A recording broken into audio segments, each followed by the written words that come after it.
अस्सलाम वालेकुम नाज़रीन, मैं हूं मुज़म्मिल खुर्शीद और आप देख रहे हैं मुज़म्मिल खुर्शीद टीवी। एक और इन्फॉर्मेटिव वीडियो लेकर आपकी खिदमत में हाज़िर हैं। हमारी आज की वीडियो पेडागोजी के हवाले से चंद सवालात पर मुश्तमिल होगी। आप लोग अच्छी तरह जानते हैं कि कोई भी हमारा टेस्ट हो उसमें पेडागोजी जो है वो एक बहुत ही अहम पोर्शन होता है और टेस्ट में अच्छा स्कोर करने की जो बुनियाद है वो इस बात पर होती है कि आपने पेडागोजी का पोर्शन किस हद तक जो है वो उसको अच्छे तरीके से हल किया है और कितना आपने उसके दुरुस्त तरीके से अटैम्प्ट की है। तो आज भी हम चंद सवालात हैं थोड़े से जो हम डिस्कस करेंगे और इनका मैं कोशिश करूंगा साथ साथ आपको वजाहत भी करूं। थोड़ा सा टाइम तो लगेगा लेकिन मेरी आपसे गुजारिश है कि आप थोड़ा सा वक्त अगर निकालेंगे तो ये पेडागोजी के जो कंसेप्ट्स हैं वो भी साथ साथ आपको क्लियर होंगे और इसी तरह के इन टॉपिक्स से रिलेटेड ही जब भी कोई सवाल आपके जहन में आएगा तो या आपके सामने टेस्ट में आएगा तो आप उसको बड़े अच्छे तरीके से जो है वो अटैम्प्ट कर सकेंगे। तो थोड़ा सा आपने वक्त देना है।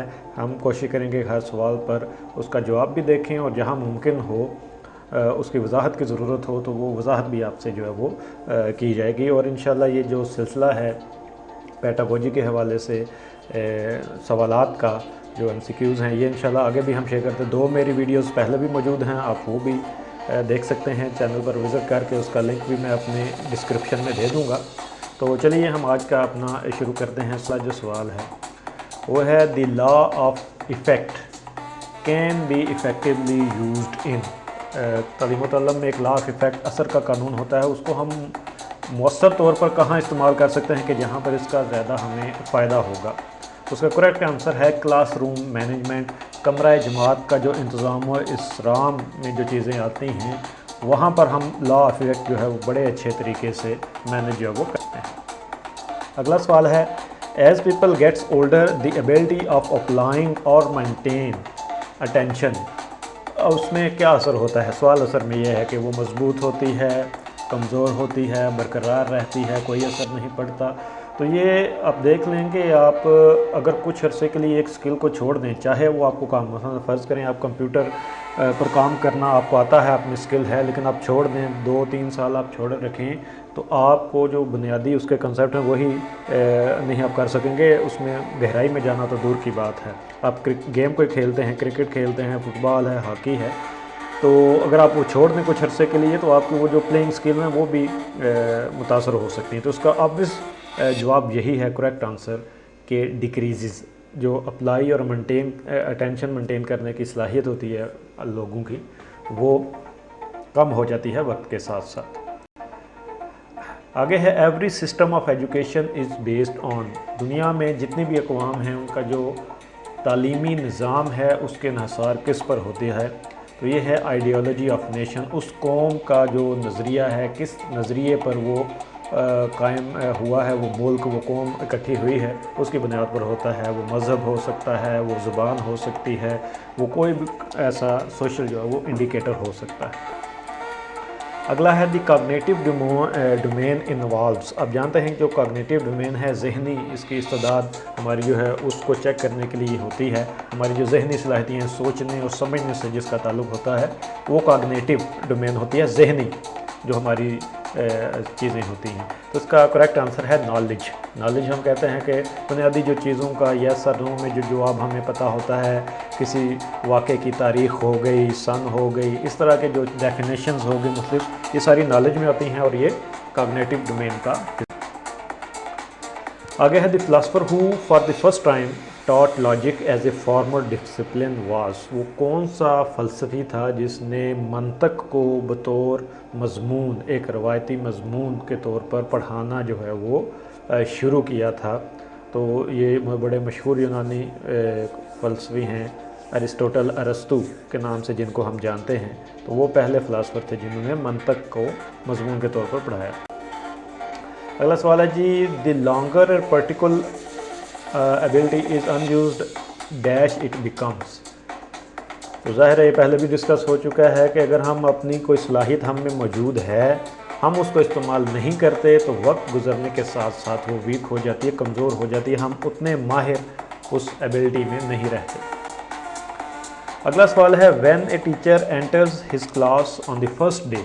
The theme of discussion should be, कि जब पहले दिन कोई उस्ताद कमरा जमात में दाखिल हो तो जो बहस का मुद्दा है, जो मेन उसकी थीम है, बुनियादी जो उसका फोकस पॉइंट है वो किस पर होना चाहिए। मुख्तलिफ ऑप्शन इसमें हो सकते हैं, लेकिन जो करेक्ट ऑप्शन आपने इस्तेमाल का यूज़ करना है आंसर के तौर पर वो है इंट्रोडक्शन, कि तारुफ़ी एक वो डिस्कशन होनी चाहिए। बच्चों का तारुफ़ हासिल करें, अपना तारुफ़ दें, जो मज़मून आप पढ़ाने लगे हैं उसका तारुफ़ आप दे सकते हैं। तो ये सारी चीज़ें पहली जो डिस्कशन होगी पहले दिन की, उसमें ये होनी चाहिए ताकि बच्चे आपसे फेमिलियर हो जाएं और आप आसानी के साथ आगे काम कर सकें। आगे है जी, the primary duty of a teacher is to be responsible to his her. सबसे बुनियादी फ़र्ज़ एक उस्ताद का क्या है कि वो किसकी तरफ ज़िम्मेदार हो, उसकी किसकी ज़िम्मेदारी उसने लेनी है।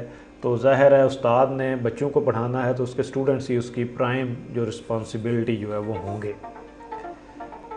आगे जी, we calculate average marks of a student in the way as we calculate. हम किसी भी तालिब इल्म के जो औसत नंबरात होते हैं वो बिल्कुल हम उसी तरीके से इंतखाब करते हैं जैसा कि मुख्तलिफ ऑप्शन ज़ाहिर इसमें आपको आएंगे। तो जो करेक्ट आंसर है वो है अरिथमेटिक मीन। एक ज्योमेट्रिक मीन होती है, अरिथमेटिक मीन होती है। अरिथमेटिक मीन को उर्दू में हम हिसाबी औसत भी कहते हैं।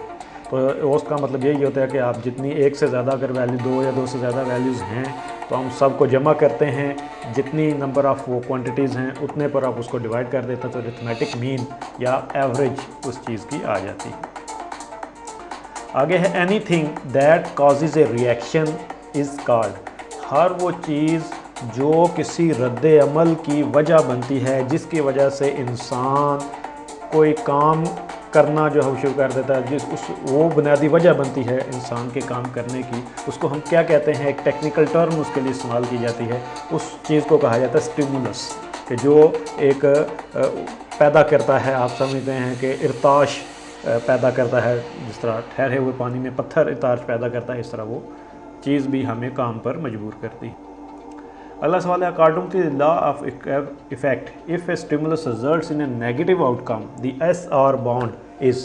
एस आर बाउंड होता है, इसको हम इंशाल्लाह एक वीडियो में डिटेल में इसकी बनाऊंगा और उसमें हम डिस्कस करेंगे कि ला असर का जो कानून है उसके मुताबिक अगर कोई असर रिएक्शन करने वाली चीज़ स्टिमुलस नेगेटिव उसका आउटकम आए तो जो एस आर बाउंड होता है वो क्या होगा, मजबूत होगा, कमज़ोर होगा, कोई फ़र्क नहीं पड़ेगा, बहुत ज़्यादा अच्छा हो जाएगा, क्या होगा। तो करेक्ट आंसर है वीकेंड, वो कमज़ोर होता है। आगे जी, according to John Dewey educational process has two sides. दो उसके जो वो जहतें होती हैं सीखने, जो तालीमी निज़ाम है जॉन डेवी के मुताबिक, और वो कौन कौन सी हैं। एक है साइकोलॉजिकल और दूसरी सोशोलॉजिकल। ये दो साइड जॉन डेवी के मुताबिक एजुकेशनल तालीमी जो प्रोसेस है उसका हिस्सा होती है। तो अगला सवाल हम देखते हैं कि when a learner is learning to satisfy his needs and wants he is actually doing. कि जब भी कोई सीखने वाला तालिब इल्म अपनी ज़रूरियात और जो चाहते हैं, जो वो चाहता है बुनियादी ज़रूरियात वो पूरी करने के लिए सीख रहा, तो असल में वो कर क्या रहा होता है। तो क्या है वो, किस किस्म की लर्निंग होती है, उसकी एक्सपीरियंशियल लर्निंग हम उसको जो है वो कहते हैं। आगे है the process of reasoning from one or more negative statements to reach a logically certain conclusion is called. कि वो अमल जिसके ज़रिए हम एक या एक से ज़ायद जो बयानात होते हैं उसमें से कुछ जो वो रीज़निंग निकालते हैं, वजूहात निकालते हैं और किसी ख़ास मंतकी नतीजे पर पहुंच जाते हैं। इस सारे प्रोसेस को ये मुख्तलिफ़ चीज़ों से इकट्ठा करके एक नतीजा, एक से ज़ायद चीज़ों से ज़्यादा से एक बनाना, आप सिंपली इसको इस तरह याद कर सकते, ज़्यादा से एक बनाना, इसको कहा जाता है डिडक्टिव रीज़निंग। डिडक्ट का मतलब होता है निकालना, अखज़ करना। तो डिडक्टिव रीज़निंग हम इस प्रोसेस को जो है वो कहते हैं।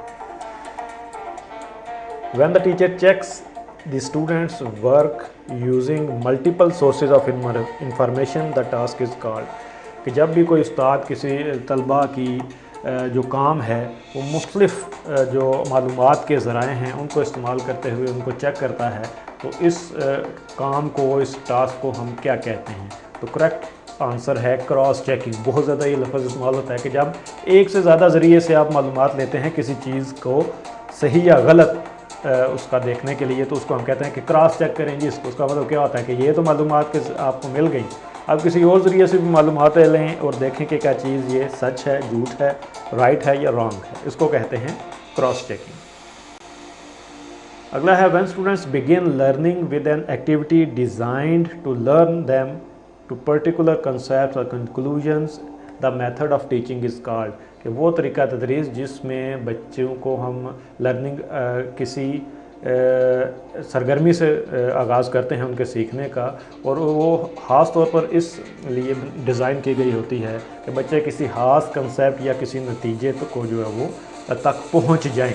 उस सरगर्मी को हम पहले नहीं बताते कंसेप्ट, कोई सरगर्मी करवाते हैं, बच्चों को उसमें से गुजारते हैं, और उसके बाद जब उसका नतीजा आता है तो हम उनको बताते हैं कि बुनियादी कंसेप्ट या कंक्लूजन क्या है। तो इस मेथड ऑफ टीचिंग को हम कहते हैं डिस्कवरी टीचिंग, दरियाफ्ती तरीका है तदरीस उर्दू में इसे जो है वो कहा जाता है।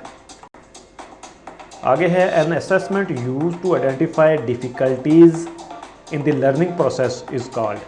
ऐसी असेसमेंट, ऐसी आजमाइश जो लर्निंग में, सीखने के अमल में मुश्किलात को आइडेंटिफाई करने के लिए, उनका पता चलाने के लिए कि क्या क्या मुश्किलात हैं सीखने में, वो जो असेसमेंट होती है उसे हम कहते हैं डायग्नोस्टिक असेसमेंट। डायग्नोज करने का मतलब होता है तशख़ीस करना, तशख़ीसी आजमाइश के हम पता चलाते हैं कि वजह जो है वो क्या है। आगे है when a notebook is maintained by a group in which each member of the group is expected to add an idea the notebook is known as. जब कोई ऐसी नोटबुक हम देते हैं जिसमें हर जो ग्रुप का मेंबर है उसने कोई ना कुछ ऐड करना होता है, कोई आइडिया, तो उस नोटबुक को हम क्या कहते हैं, वो है कलेक्टिव नोटबुक, इज्तमाई नोटबुक उसे जो है वो कहा जाता है सबकी।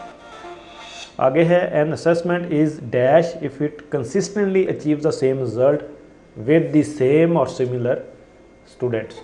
कि एक असेसमेंट जब एक जैसे बच्चों को पर हम अप्लाई करें बार बार, वो एक ही रिज़ल्ट दे तो वो क्या होगी, उसे हम कहेंगे रिलायबल, काबिले एतमाद, जिस पर एतबार किया जा सके, बार बार एक ही रिज़ल्ट वो दे। आगे the model of curriculum could not move above elementary stage is. कि वो मॉडल ऑफ करिकुलम जो एलिमेंट्री स्टेज से ऊपर नहीं जा सकता उसे हम क्या कहते हैं, वो है एक्टिविटी करिकुलम। सरगर्मी के निसाब आप देखते हैं कि ज़्यादातर मिडिल स्टैंडर्ड तक ही एक्टिविटीज़ होती हैं, उससे अगला जो सेकेंडरी या हायर सेकेंडरी में ये सिस्टम जो है वो नहीं चल सकता। तो ये चंद सवालात थे भाइयों जो आपसे शेयर करना मकसूद थे। उम्मीद है कि आपको ये पसंद आए होंगे। अगर वीडियो पसंद आई तो इसको शेयर भी करें और चैनल को सब्सक्राइब ज़रूर करें ताकि आगे आने वाली वीडियोस भी आप तक बर वक्त पहुँचती रहें। तो आज के लिए इतना ही। अगली वीडियो में फिर आपसे मुलाकात होगी। अपना और अपने प्यारों का ढेर सारा ख्याल रखिएगा। मुझे इजाज़त दीजिए। अल्लाह हाफिज़।